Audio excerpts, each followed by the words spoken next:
राम राम राम सर्वेभ्यः हृत्पूर्वकनमस्काराः स्वागतम्. Welcome to class 32 of Learn to Chant Soundaryalahari of Adi Shankaracharya. So we have completed learning 76 verses so far in this yajna, and today we will learn the next 4 verses, that is 77 to 80. As usual, we will begin with Guru Vandanam and Mangala Shlokaha, followed by revision of the verses learnt in the previous class, and then we will proceed with the new verses for today. So I request all of you to please sit up straight and chant Guru Vandanam and Mangala Shlokaha.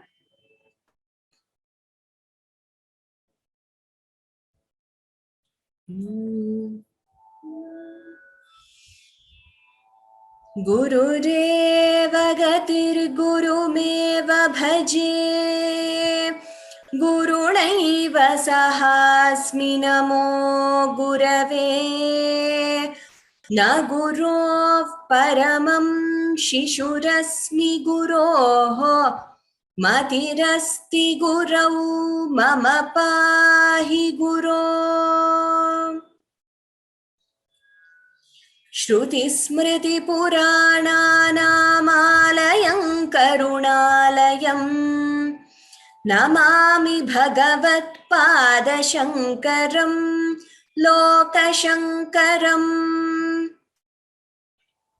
Soundaryalahari kartre sarvamangaladayine Shankaracharya varyaya Yatirajayate namaha Shankarupena machittam Pankikritamabhudyaya Kinkari yasya samaya Shankaracharyamashreye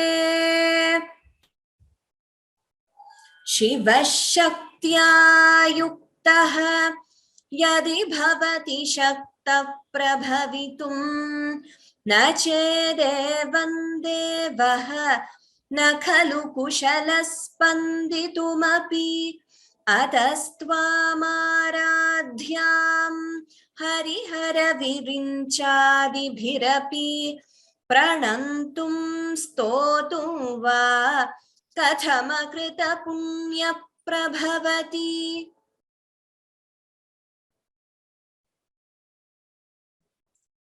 So we learnt from the 73rd verse in the previous class. So we will quickly recap that.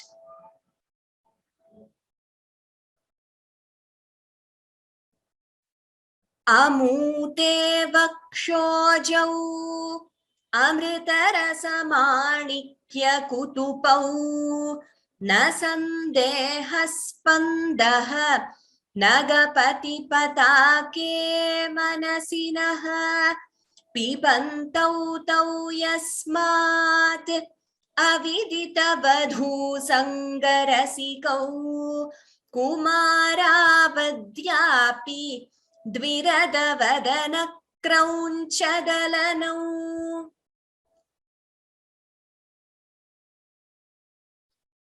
Vahatyam bastambe ramadanujja kumbha prakritibhihi samarabdham muktamanibhiramalam haralatikam kucha bhogo bimbadhara ruchibhirantashabalitam pratapavyamishram puradamayitu Kirtimivate Tavastanyam manye Dharani dharakanye Hridayataha Payah paravaraha Parivahati sarasvatamiva Dayavatyadatam Dravida shishurasvadyatavayat Kavinam praudhanam ajani kamaniyah कवयिता हर क्रोधज्वालावलिभिरवलीढेन वपुषा गभीरे तेनाभिसरसि कृतसङ्गो मनसि जः समुत्तस्थौ तस्मात् अचलतनये धूमलतिका जनस्ताञ्जानीते तव जननि रोमावलिरिति.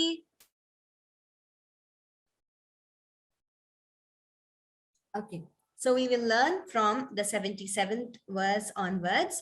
Our panelists are going to help us with the Anucharanam. So welcome to our panelists for today, Charu, Shivani and Vihan. Okay, let us begin. Shivani, please unmute and share your webcam. Yadetat Kalindi तनुतरतरङ्गाकृति शिवे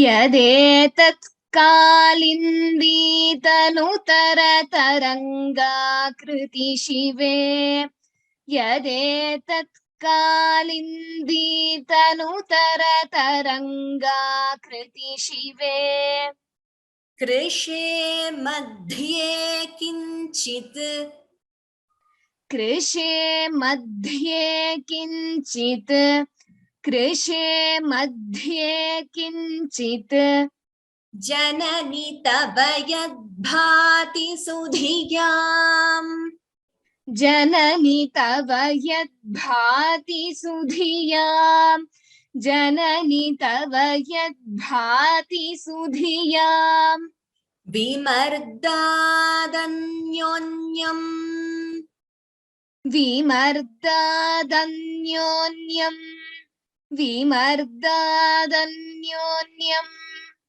कुचकलशयोरन्तरगतम् कुचकलशयोरन्तरगतम् कुचकलशयोरन्तरगतम् तनुभूतं व्योम तनुभूतं व्योम तनुभूतं व्योम प्रविशदिव नाभिं कुहरिणी प्रविशदिव नाभिं कुहरिणी प्रविशदिव नाभिं कुहरिणी. The first line, like you all observed, we will not be able to pause in between. So we chant it at a stretch. If you want to take a break or a breath after yadetat, it's possible. Otherwise, it is better if you could chant it in one breath. Yadetat kalindi tanutara tarangakriti shive. Once again, yadetat kalindi tanutara tarangakriti shive. Krishe madhye, dha is Mahaprana. Also, please note it is krishe. It is not kru. Okay, it is not kru, it is kr, like kripa. Krishe madhye kinchit janani tava yad bhati. Bha is Mahaprana. Sudhiyam, dhi is Mahaprana. Vimardadanyonyam kuchakalashayor antaragatam. Tanu bhutam, bhu is Mahaprana. Vyoma. So please do not prolong. It's not vyoma, it is vyoma. Pravishadiva nabhim kuharinim. You could combine the sandhi here optionally and chant it as nabhim kuharinim. One other little interesting thing to note. So one of you had also emailed me regarding this and some of you might have observed. So Dvitvam, you're all very familiar with Dvitvam by now and how it operates when it is within a word or say between two words. But Dvitvam can also come in the end. Like for example, Krishe Madhye Kinchit. So there you can either chant it as Kinchit or Kinchit. So there is a slight difference if you notice. And those who have been listening to various chants, etc., You will notice this whenever this t is in the end, or even n sometimes, any letter for that matter, n sometimes in the end, like varnin. Okay, that's one very good example. So varnin, you're hearing that n a little twice, doubling of n in the end. Similarly, here kinchit, again you're hearing the t twice instead of kinchit. So both are correct. You could either chant it as kinchit or kinchit. So why are we chanting it that way? Is again because of dvitvam. So when we say krishe madhye kinchit, there you are chanting with dvitvam. So this is how you should know that dvitvam can also come at the end of a word. I keep repeating this. So we have that video by Soumya ma'am in our Suprabhatam course, where she has explained the rules of Dvitvam very clearly. Even this aspect she has dealt with, how Dvitvam operates at the end of a word. It is a good practice to follow Dvitvam everywhere consistently. Whereas you should know that it is not wrong to chant it as kinchit also. But as we are following Dvitvam, and especially in chanting, it is better to follow Dvitvam and chant. So I hope that subtle difference is clear. Now we will do one line at a time. Yadetat kalindi tanutara taranga kriti shive. Yadetat kalindi tanutara taranga kriti shive. Yadetat kalindi tanutara taranga kriti shive. कृषे मध्ये किंचित जननी तव यद्भाति सुधियाम्. कृषे मध्ये किंचित जननी तव यद्भाति सुधियाम्. कृषे मध्ये किंचित जननी तव यद्भाति सुधियाम्. विमर्दादन्योन्यं कुचकलशयोरन्तरगतम्. विमर्दादन्योन्यं कुचकलशयोरन्तरगतम्. विमर्दादन्योन्यं कुचकलशयोरन्तरगतम्. तनुभूतं व्योम प्रविशदि वनाभिं कुहरिणीम्. तनुभूतं व्योम प्रविशदि वनाभिं कुहरिणीम्.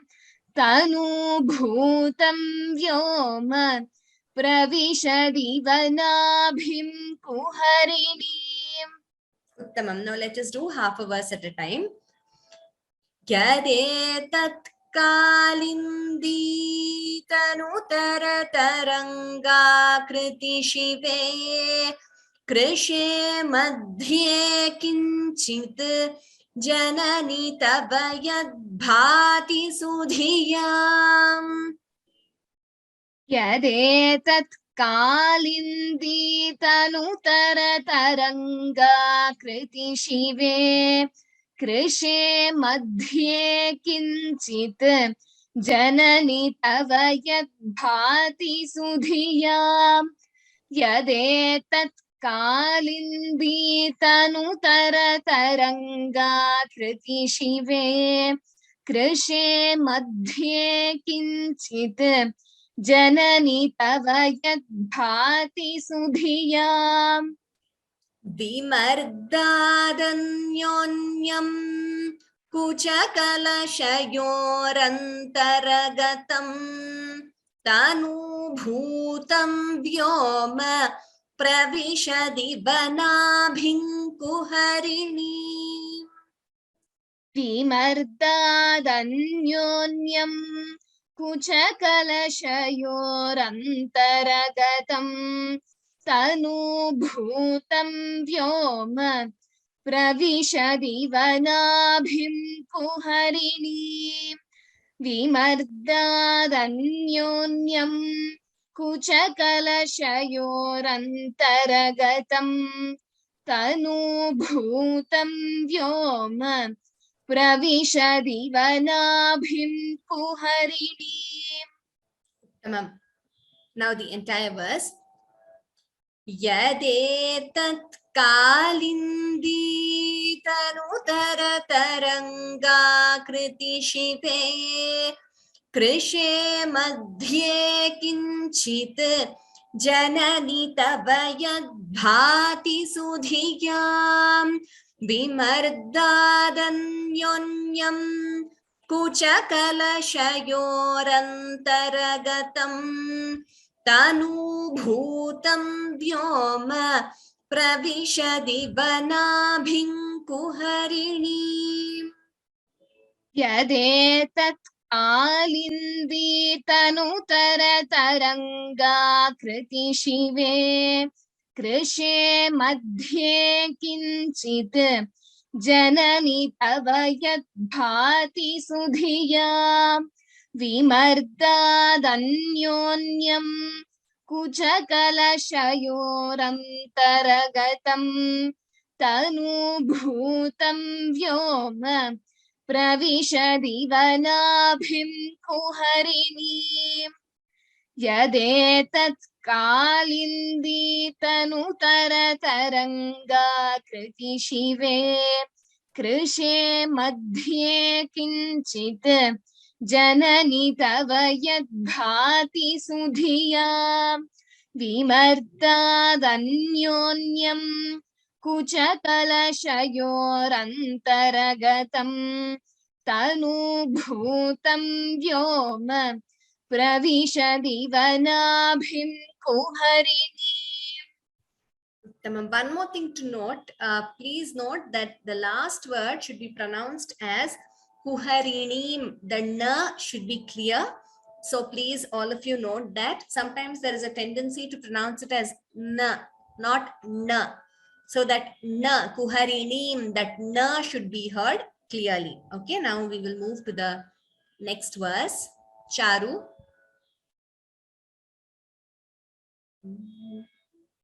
राम राम राम राम राम राम.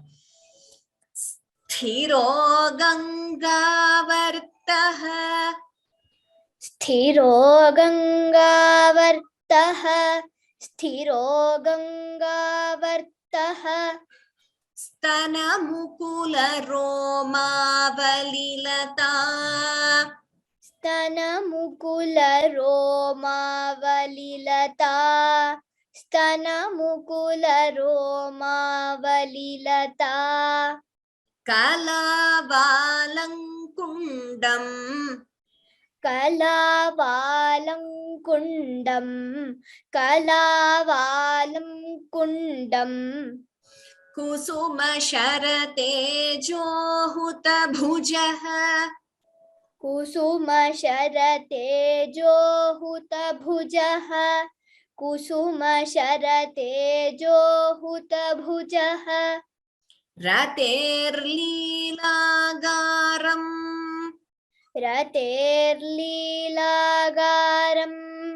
रतेर्लीलागारम् किमपि तव नाभिर्गिरिसुते किमपि तव नाभिर्गिरिसुते किमपि तव नाभिर्गिरिसुते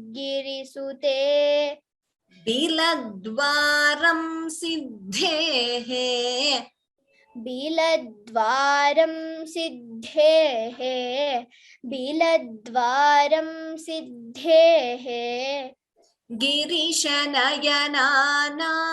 विजयते गिरीशनयनानां विजयते गिरीशनयनानां विजयते. उत्तमम्. स्थिरो, स्थि is maha, thi, there is mahaprana. Sthiro gangavartah stana mukula roma vali lata. Lata is dirgha. Kalavalam kundam, you could optionally combine the sandhi. that is Anuswara followed by Ka. You could optionally combine it as Kalavalang Kundam. Kusuma Shara Tejo Huta Bhujaha. Bhu is Mahaprana. Rater Leelagaram. Kimapi Tava Nabhirgiri Sute. Nabhirgiri. Bhi is Mahaprana. Biladwaram. So note the dvitvam there. Biladwaram. D is doubling. Biladwaram siddhehe. Dha is Mahaprana. Girisha nayananam vijayate. So Anuswara followed by V. You could optionally give the nasal tone there. Girisha nayananam vijayate. That is also correct. So let us do one line at a time, each pada. Sthiro gangavartah stanamukula romavalilata. Sthiro gangavartah stanamukula romavalilata. Sthiro gangavartah stanamukula romavalilata. Kalavalang-kundam kusuma-shara-tejo-huta-bhujaha. Kalavalam-kundam kusuma-shara-tejo-huta-bhujaha. Kalavalam-kundam kusuma-shara-tejo-huta-bhujaha. Rater-leelagaram kimapi tava nabhirgirisute. Rater-leelagaram kimapi tava nabhirgirisute. Rater-leelagaram kimapi tava nabhirgirisute. Biladwaram siddhehe girishanayanaanam vijayate.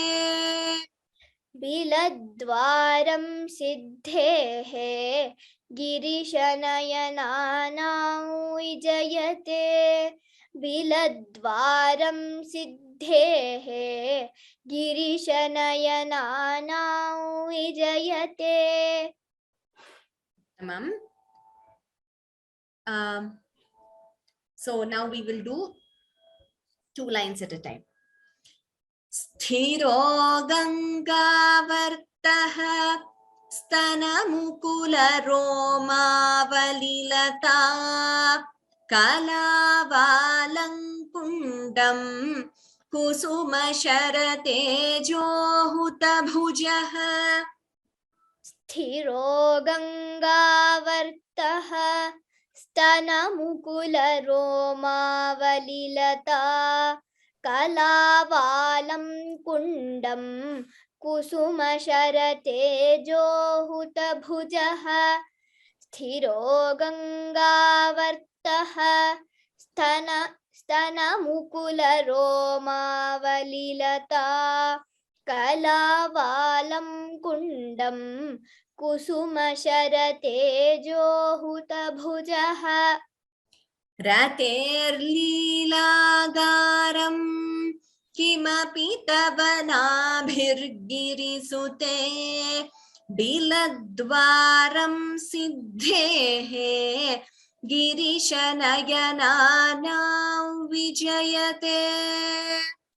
Rater-leelagaram kimapi tava nabhirgirisute. Biladwaram siddhehe girishanayanaanam vijayate. Rater-leelagaram kimapi tava nabhirgirisute. Biladwaram siddhehe girishanayanaanam vijayate. Uttamam. Now the entire verse. Sthiro gangavartah stanamukula romavalilata. Kalavalang-kundam kusuma-shara-tejo-huta-bhujaha. रतेर्लीलागारम् किमपि तव नाभिर्गिरिसुते बिलद्वारं सिद्धेः गिरिशनयनानां विजयते स्थिरो गङ्गावर्तः स्तनमुकुलरोमावलिलता कलावालं कुण्डं कुसुमशरतेजोहुतभुजः रतेर्लीलागारं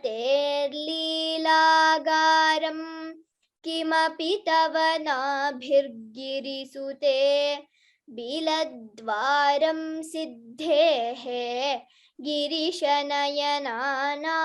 विजयते स्थिरो गङ्गावत्तः स्तनमुकुलरोमावलिलता कलावालं कुण्डं कुसुमशरतेजोहुतभुजः रतेर्लीलागारं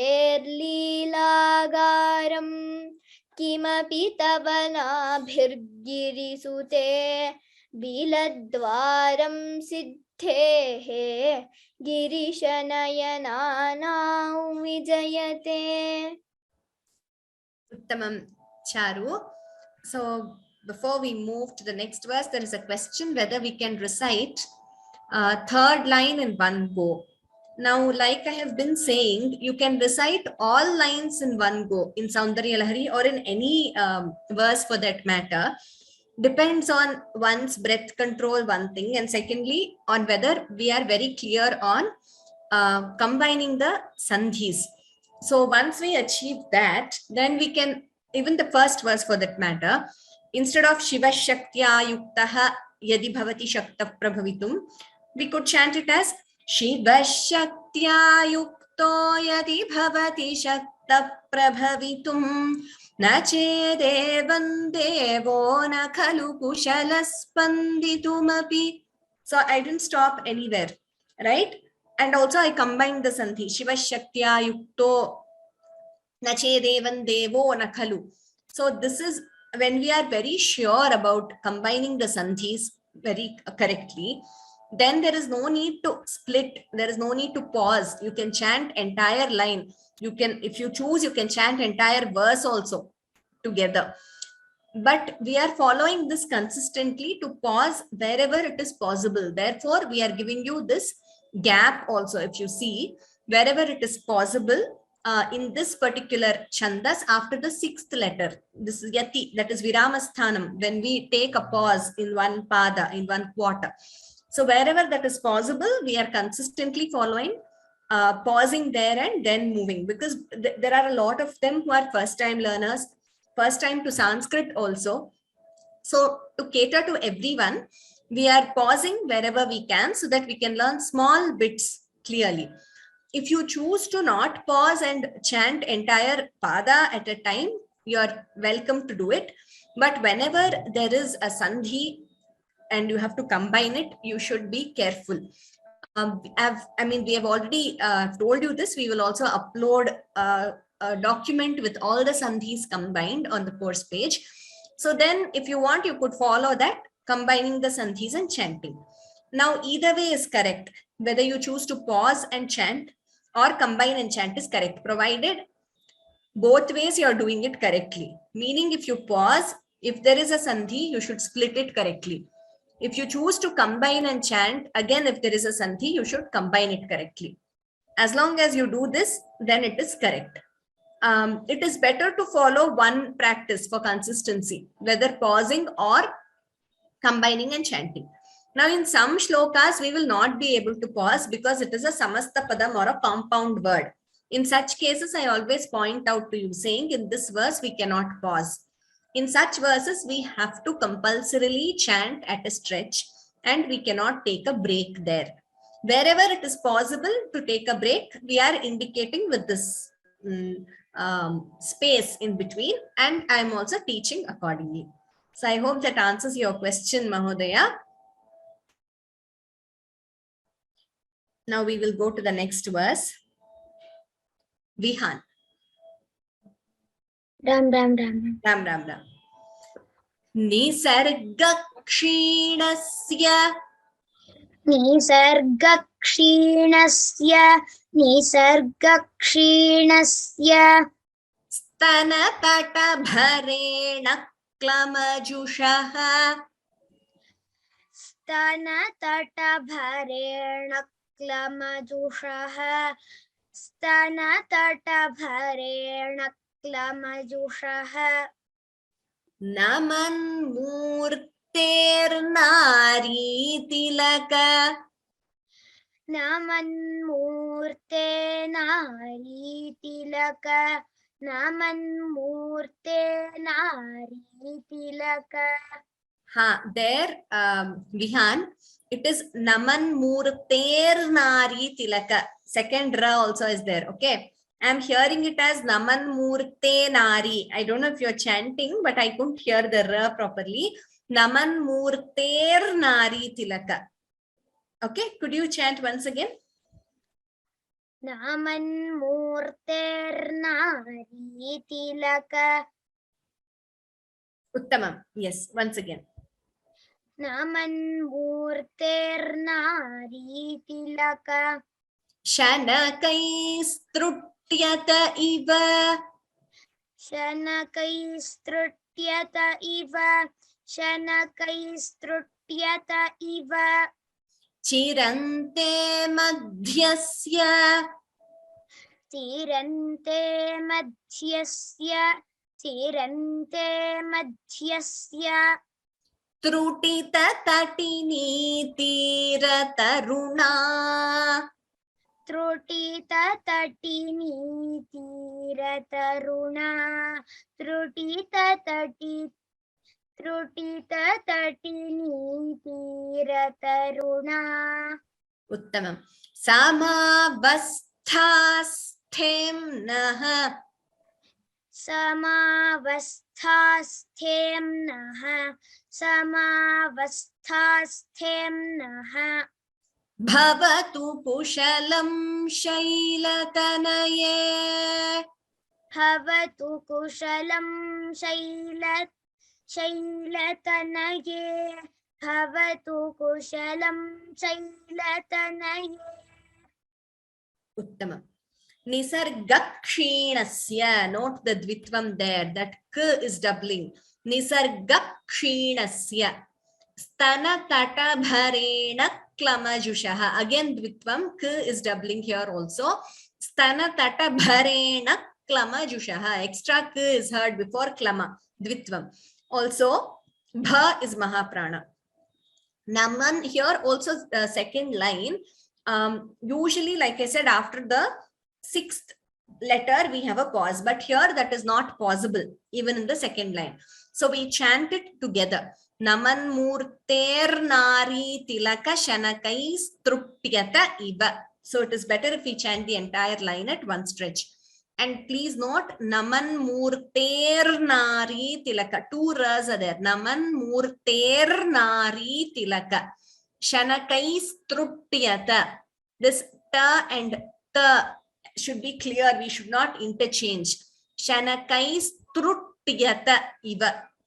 Ta and ta are appearing in this verse very close to each other. So we should be very clear in pronouncing also. Chiram te, the anuswara followed by te. Optionally, we could combine the sandhi and chant it as chirante. Madhyasya, dha is mahaprana. Trutita tatini tira taruna. Again, note multiple ta and ta together. That's also a beauty. It's heard very well, right? Trutita tatini tira taruna. So every ta and ta should be clear. We should not interchange. Samavasthasthemnaha. Tha and the mahaprana. Tha and the together, both should be mahaprana. Bhavatu, bha is mahaprana. Kushalam shailatanaye. We will do one line at a time. Nisargaksheenasya stanatata bharena klamajushaha.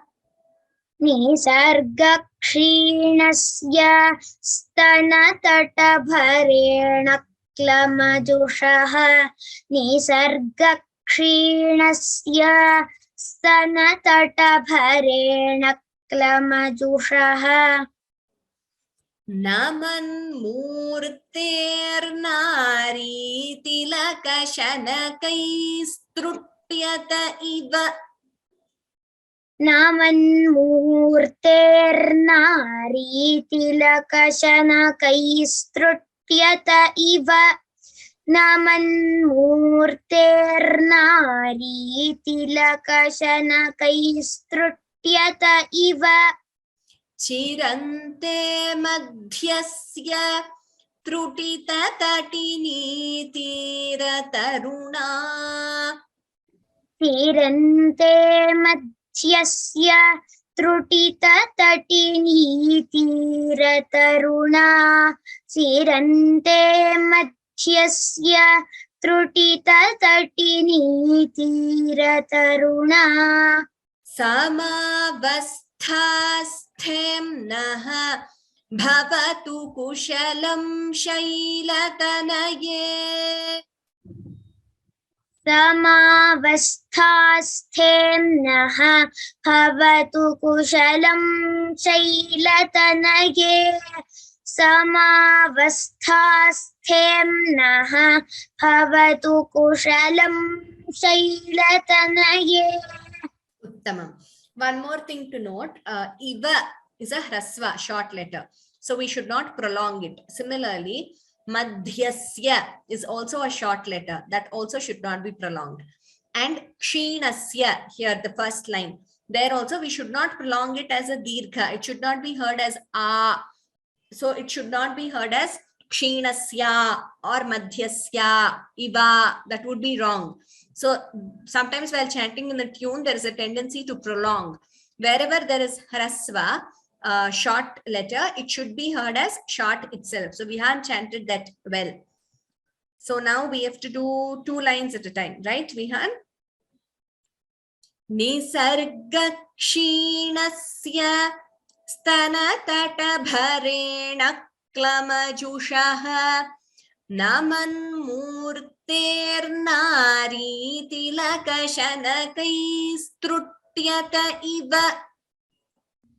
निसर्गक्षीणस्य स्तनतटभरेण क्लमजुषः नमन्मूर्तेर्नारी तिलकशनकैस्तृट्यत इव निसर्गक्षीणस्य स्तनतटभरेण क्लमजुषः नमन्मूर्तेर्नारी तिलकशनकैस्तृट्यत इव चिरन्ते मध्यस्य त्रुटिततटिनीतीरतरुणा समावस्थास्थेम्नः भवतु कुशलं शैलतनये चिरन्ते मध्यस्य त्रुटिततटिनीतीरतरुणा समावस्थास्थेम्नः भवतु कुशलं शैलतनये शैलतनये चिरन्ते मध्यस्य त्रुटिततटिनीतीरतरुणा समावस्थास्थेम्नः भवतु कुशलं शैलतनये. Uttamam. Now the entire verse. Nisarga kshinasya स्तनतटभरेण क्लमजुषः नमन्मूर्तेर्नारी तिलकशनकैस्तृट्यत इव चिरन्ते मध्यस्य त्रुटिततटिनीतीरतरुणा समावस्थास्थेम्नः भवतु कुशलं शैलतनये निसर्गक्षीणस्य स्तनतटभरेण क्लमजुषः नमन्मूर्तेर्नारी तिलकशनकैस्तृट्यत इव चिरन्ते मध्यस्य त्रुटिततटिनी तीरतरुणा समावस्थास्थेम्नः भवतु कुशलं शैलतनये निसर्गक्षीणस्य स्तनतटभरेण क्लमजुषः नमन्मूर्तेर्नारी तिलकशनकैस्तृट्यत इव चिरन्ते मध्यस्य त्रुटिततटिनी तीरतरुणा समावस्थास्थेम्नः भवतु कुशलं शैलतनये. Bihan. Now the last verse for today. Shivani.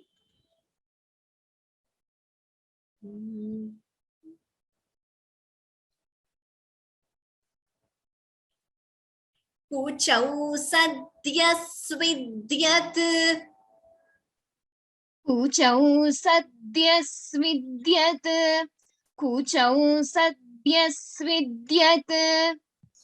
तटघटितकूर्पासभिदुरौ. तटघटितकूर्पासभिदुरौ.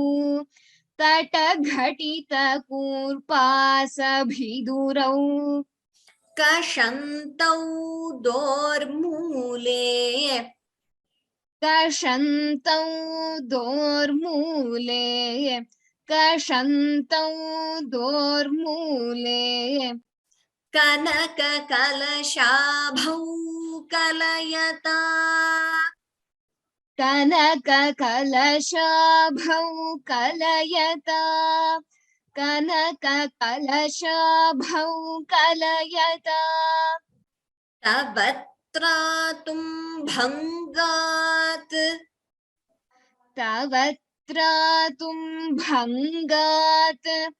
तवत्रातुं भङ्गात्. अलमिति वलग्नं तनुभुवा. अलमिति वलग्नं तनुभुवा. अलमिति वलग्नं तनुभुवा. त्रिधा नग्धं देवि. त्रिधा नग्धं देवि. त्रिधा नग्धं देवि. त्रिवलिलवलीवल्लिभिरिव. त्रिवलिलवलीवल्लिभिरिव. त्रिवलिलवलीवल्लिभिरिव. Kuchau sadyasvidyat. This is dya, like vidya. It is not dha. There's no mahaprana there. Kuchau sadyasvidyat. Tata ghatita. Gha is mahaprana. Tata ghatita kurpasa bhidurau. Bhi is mahaprana. Kashantau dormure. Kanaka kalashabhau. Bhau is mahaprana. Kalayata. Dirgha. Tavatratum, note the dvitvam there. That is doubling in tratum. Tavatratum, bhangat. Bha is mahaprana. Alamitiva lagnam tanubhuva. Bhu is mahaprana. Here, valagnam. So, anuswara followed by ta. You could combine the sandhi and chant it as alamitiva lagnan tanubhuva. It is correct to chant anuswara completely or combine the sandhi as valagnan tanubhuva. It is good practice to follow consistently everywhere, combining the sandhi if you are doing so. Tridha, dha is mahaprana. Nadham, dha is mahaprana. Here also anuswara followed by de. So you could combine the sandhi and chant it as nadhan devi. Instead of Nadham Devi, you could combine and chant it as Nadhan Devi. Note that Devi is Hrasva. It is not Devi. It is Devi. It is a short letter. So we should not prolong it as Devi. There is Devi is also there in Sanskrit, and Devi is also there. So they are different cases. Like you have in English nominative case, vocative case, etc. Different cases are vibhaktis of the same noun. Therefore, the difference. Okay. So Devi, that should be Hrasva. Trivali, Lavali, Vallibhiriva. Bhi is Mahaprana. And note again here the Alankara, that is the Shabdalankara, or using the same letter which beautifies any work or any shloka. So here Trivali, Lavali, Vallibhiriva. Note the multiple times La is being used. So we should also be careful to chant correctly. Trivali, Lavali, Vallibhiriva. Here again, Va is a short letter, so we should not prolong it. Okay, so now we will chant one pada at a time. Kuchau sadyasvidyat tata ghatita kurpasa bhidurau. Kuchau sadyasvidyat तटघटितकूर्पासभिदुरौ कुचौ सद्यस्विद्यत् तटघटितकूर्पासभिदुरौ कषन्तौ दोर्मूले कनककलशाभौ कलयता. कषन्तौ दोर्मूले कनककलशाभौ कलयता. कषन्तौ दोर्मूले कनककलशाभौ कलयता. तवत्रातुं भङ्गात् अलमिति वलग्नं तनुभुवा. तवत्रातुं भङ्गात् अलमिति वलग्नं तनुभुवा.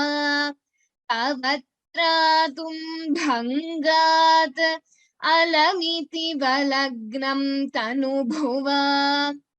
त्रिधा नद्धं देवी त्रिवलिलवली वल्लिभिरिव. त्रिधा नद्धं देवी त्रिवलिलवली वल्लिभिरिव. त्रिधा नद्धं देवी त्रिवलिलवली वल्लिभिरिव.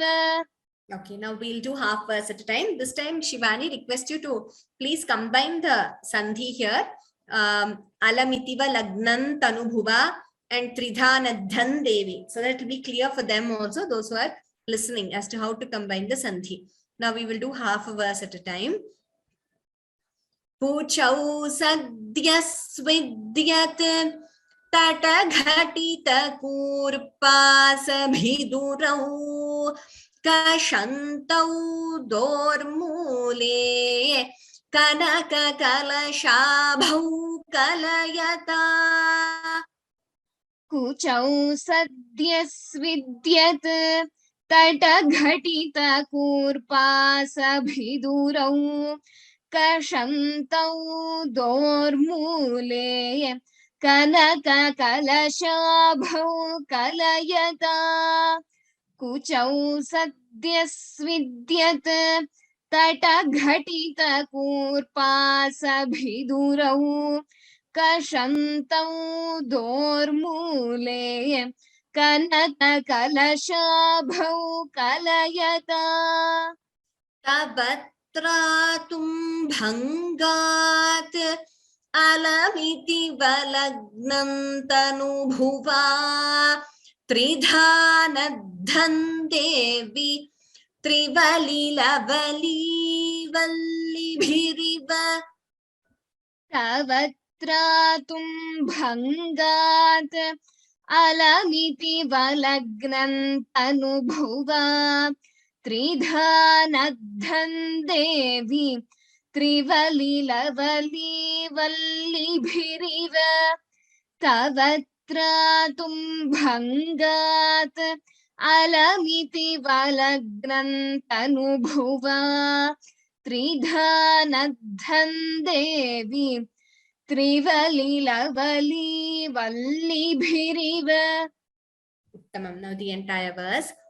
Kuchau sadyasvidyat tataghatita kurpasabhidurau kashantau dormule kanaka kalashabhau kalayata tabatratum bhangat alamiti valagnantanubhuva त्रिधा नद्धन् देवी त्रिवलिलवली वल्लिभिरिव. कुचौ सद्यस्विद्यत् तटघटितकूर्पासभिदुरौ कषन्तौ दोर्मूले कनककलशाभौ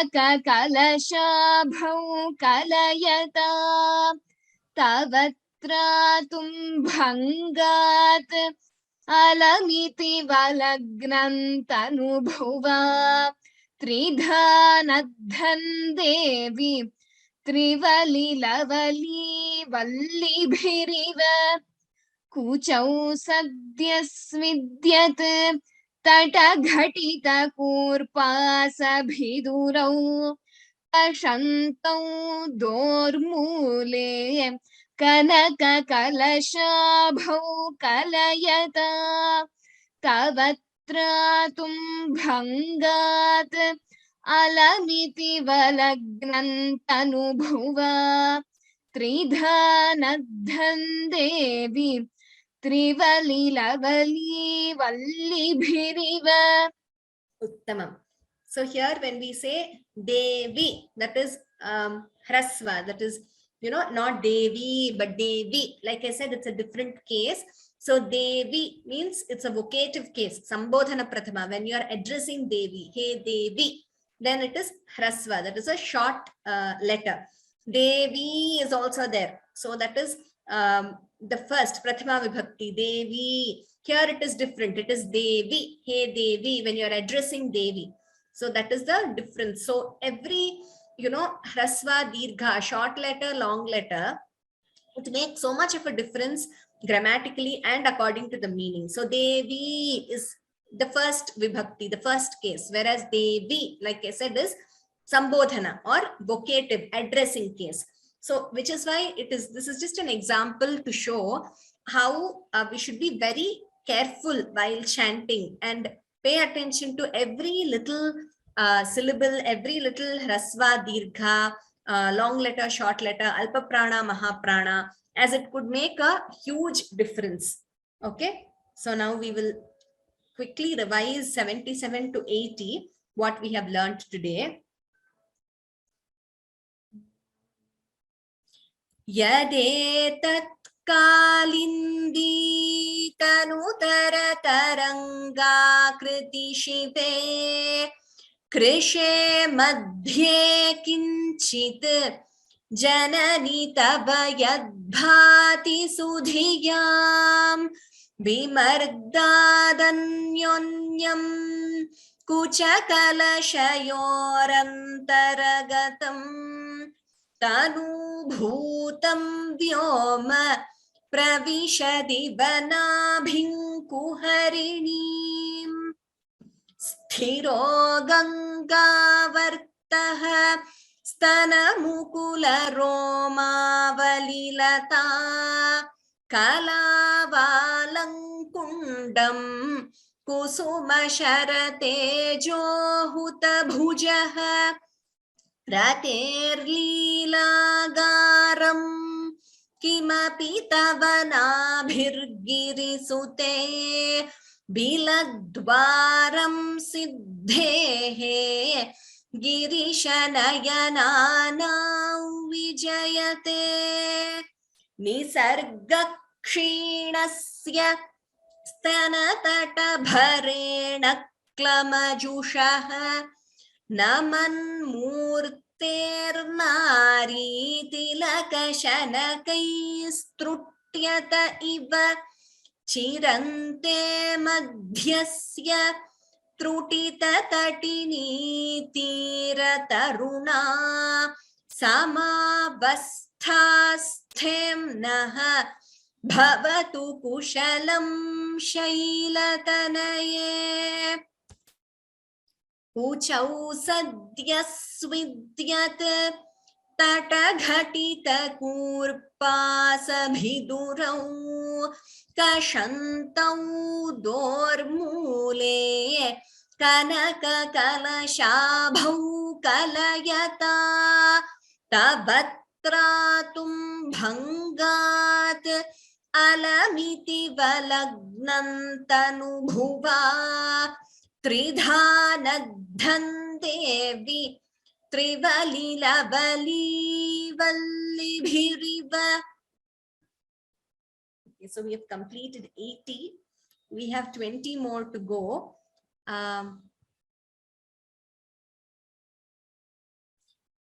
So regarding Anuswara followed by Ka, I think Annie Marie Bhagini has asked that question. Okay, let me take an example. Anuswara followed by Ka.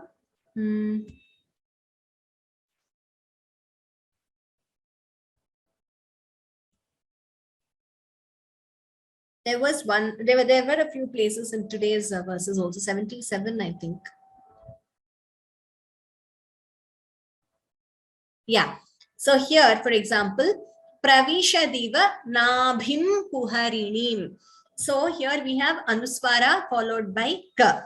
So we could chant it as Nabhim Kuharinim, or optionally combine the Sandhi and chant it as Nabhim Kuharinim. So yes, Annie Marie Bhagini, you're right. So what happens is when an Anuswara is followed by a Vargiya Vyanjanam, then it is when the Sandhi combines, the Anuswara is replaced by the Anunasika Akshara of that Varga. So Ka, Kha, Ga, Gha, Nga. Nga is the Anunasika Akshara.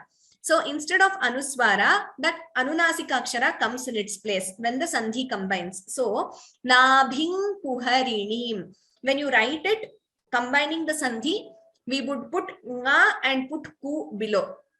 So it would be Nabhing Kuharinim. Okay, so you're right. That is the way it is pronounced. Here also 78. Kalavalam Kundam. So here when we combine it, it would be Kalavalang Kundam. So instead of the Anuswara, Anunasika Akshara Nga comes when we combine the Sandhi.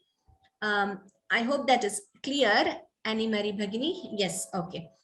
So that happens even when, like for example, the last verse we learned today, Valagnam Tanubhuva. So Valagnan Tanubhuva, because ta, right? So the Anunasika Akshara of Tavarga is Tatha, Dadha, Na.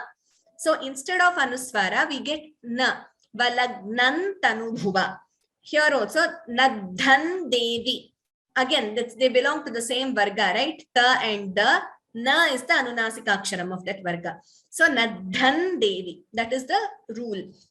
Now those who want to learn more about Sandhis, there is a product in Vyoma and there is also an app developed by Vyoma, both for iOS and for Android. You can download the app and learn more about Sandhis. Tavatratum bhangat alamiti. Combining the Sandhi, it would be bhangad alamiti. Okay, so instead of t, we get the there. Bhangad alamiti. That is combining the Sandhi.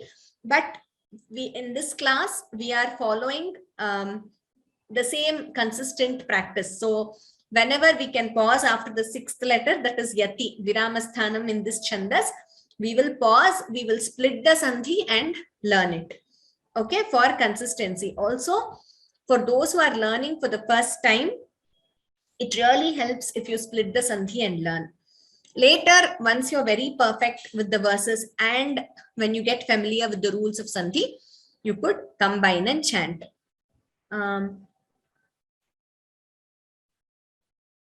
Verse 77.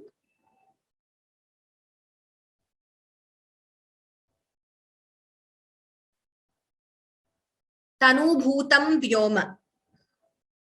Okay. So there, like I've already explained, whenever anuswara is followed by ya, la, va, then instead of the anuswara, you get the chandra bindu and the nasal tone. So tanu bhutam vyoma, that is also correct. But please note, it is not au. Some of them have asked me in previous classes. It is not au there. Tanu bhutam vyoma. It is the nasal tone. Anuswara also has a nasal tone, but it's not chanted completely. So while denoting, when writing, the Chandra Bindu is put there. So Tanu bhutam vyoma. That's also correct. Like for example, Krishnam Vande Jagat Gurum. We could also chant it as Krishnam Vande Jagat Guru. The same rule here also. And one more question is, Annie Marie Bagini, yes, what you're understanding is that's right. The same sandhi, like I said, ka, I mean, the anuswara followed by ka, it's replaced by nga, the anunasika aksharam of that. Verse 79, samavasthasthemnaha. Samavasthasthemnaha, there is no sandhi there. I mean, you cannot chant it as samavasthasthemnaha. No, that is wrong. It would not become na. It is samavasthasthemnaha only. So please, I repeat this. Let us not try to make ma into na wherever we wish. That will not happen in Sanskritam. Ma doesn't automatically change to na everywhere. Only in certain places. And one of the places we come across very frequently is when anuswara is followed by a vargiya vyanjanam. Then by virtue of a sandhi rule, it happens. So we cannot, change ma to na as and when we wish. No, that is not correct. So it is samavasthasthemnaha only. Samavasthasthemnaha would be wrong. We cannot chant that way. It is samavasthasthemnaha. Therefore, unless we are very clear about sandhi rules, we should not try to apply on our own wherever we feel they sound similar. Okay, there are very clear sutras, very clear rules for sandhi. So that doesn't mean that, we have to learn that perfectly and only then learn shlokas. That is also a good way of learning. But here we are learning correct pronunciation of shlokas.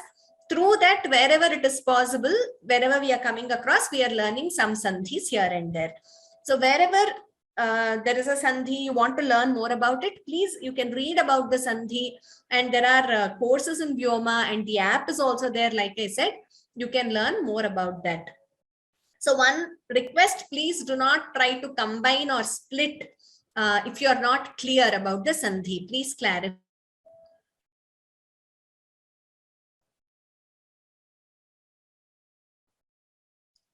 As far as I know, Uma Bhagini, there is no particular denotion for Dvitvam, because Dvitvam is followed when we chant, but we do not write the Dvitvams. So we do not write the second letter. Therefore, it is Dvitvam. I mean, it is doubling when we are pronouncing it, though we are not writing it. There is no denotion. And I am not familiar with Tamil script, so I will not be able to give you an analogy with Tamil script. I'm sorry. But Dvitvam, yes. The answer is we do not denote it while writing. We pronounce it as Dvitvam. And many a time, we don't even, as in here in Vyoma, we give you we highlight Dvitvam, Mahaprana, everything. But a lot of times by mere Shravanam, when a teacher is teaching you, just by listening, you automatically pick up Dvitvams, especially when, very young kids are learning. They don't even have a script before them. They will just be listening, repeating, and they memorize everything. That's how it used to be once upon a time. Ashtadhyayi, Amarakosha, Gita, Soundaryalahari, everything at a very young age, they would just memorize. It was just passed on by Shravanam, right? Listening. Even Vedas were passed on that way. So then, when there is no script, there is no indication. Even Mahaprana here we highlight. But when very young children learn and all, they just listen, accurately pick up, and they start reciting accordingly. So it is better to learn to listen carefully and chant accordingly instead of, I mean, it's okay to note down initially to make it clear to you, but I would emphasize more on focusing on listening carefully and trying to get the right pronunciation, because in most of the books you won't have the mahapranas also highlighted, but you should be able to understand the mahaprana and differentiate. That is one of the aims of these courses also, to be able to appreciate these nuances in pronouncing. Okay, Tamil again, I will not be able to comment, sorry, because I don't know the rules of Tamil language. Now we will conclude with Shanti Mantraha.